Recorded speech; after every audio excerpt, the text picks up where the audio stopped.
साथियों नमोदाय, जय भीम, जय संविधान, जय भारत। साथियों, सभी धर्म को मानने वाले लोगों को हमारा नमोदाय, जय भीम।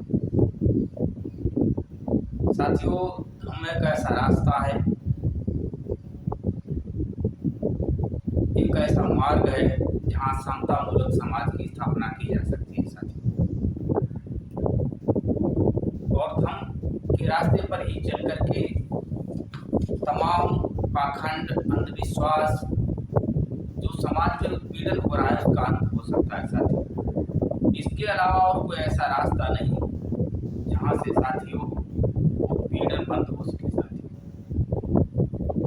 यहाँ अगर धर्म में कोई व्यक्ति जाता है तो जाति वर्ण व्यवस्था से अलग हो जाता है और तमाम तरीके की जो समाज में कुरीतियां फैली हैं उनसे वो दूर हो जाता है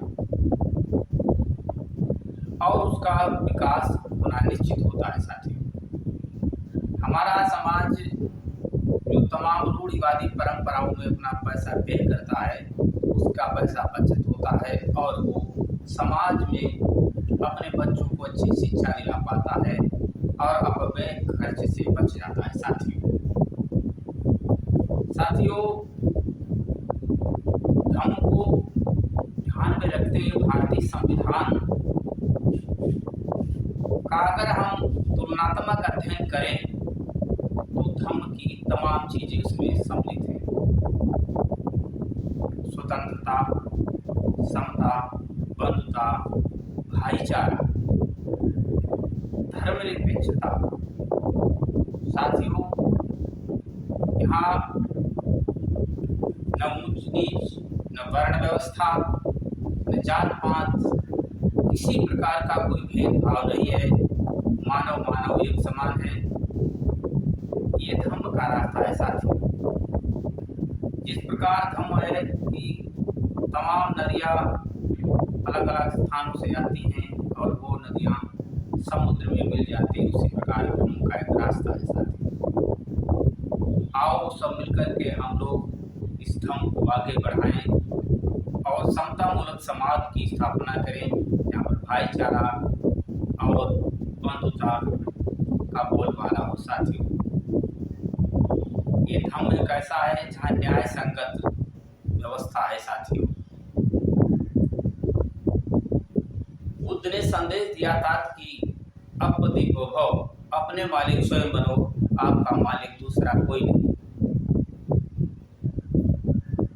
महामानव तथागत बुद्ध ने मार्ग हमें दिया धर्म का, लेकिन रास्ता उन्होंने बताया और चलना मेरा काम है। साथियों, जब हम लोग चलेंगे तभी कल्याण होगा, वरना कहने से कुछ नहीं होगा। साथियों, इसी बात को संत कबीर ने अपने समय में कहा कि लख 84 अंगुल की काया को देख साथियों,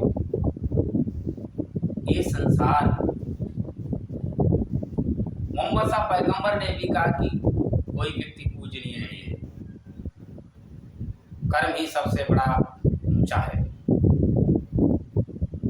श्रवण संस्कृत का अर्थ यही होता है कि जो मेहनत कश लोग हैं वो श्रवण है।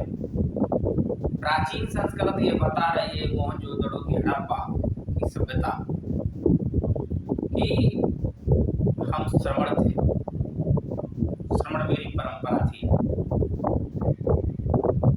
कुछ लोग अपने को ताकतवर बनाने के लिए और न श्रम करने की व्यवस्था को कायम करना चाहते थे।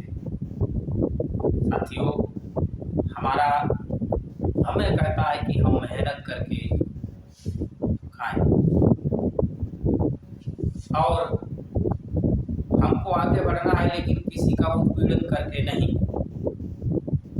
हमका स्वयं का विकास करना है और ध्यान में रख करके कोई हमारे से कोई जीव जंतु, कोई मानव परेशान तो नहीं है। यही समता है।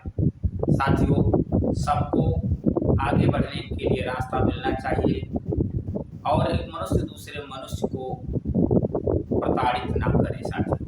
यही धम्म का रास्ता है साथियों। हम देखते हैं कि धम्म पर जो लोग चले उनका वास्तव में विकास हुआ।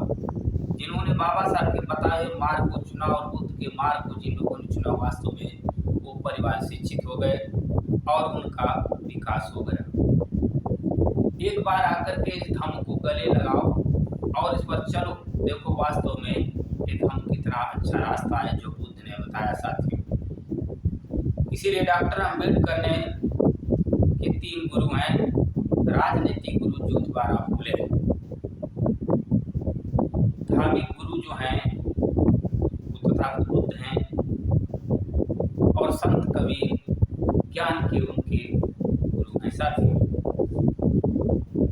आज साथियों उन्हीं का अध्ययन करके अपने को आगे करके साथियों doctor BR Ambedkar symbol of knowledge बने। आज दुनिया में तमाम देश हैं जो बाबा साहब के स्टैचू लगाए हुए साथियों। तो विद्वानों की पूजा होती है साथियों, और राजा केवल राज्य में पूजित होता है, लेकिन साथियों विद्वान हर जगह पूजित होता है साथियों। आज जो समय आगे बढ़ता जाता है, बाबा साहब का कद ऊंचा होता चला जा रहा साथियों। कुछ एक ऐसी चीजें होती हैं, कुछ ऐसे व्यक्ति होते हैं जो कुछ समय के बाद में इस समाज के लोगों के बीच से गायब हो जाते हैं, लेकिन समय आगे बढ़ रहा है धीरे धीरे करके, और बाबा साहब धीरे धीरे करके संसार में और कद ऊंचा होता जा रहा साथियों। साथियों धन्यवाद। आओ हम सब मिल करके इस धम्म की ओर चले और धम्म को साथियों बढ़ाए। सभी लोगों को मेरा नमो बुद्धाय, जय भीम। सभी का कल्याण हो।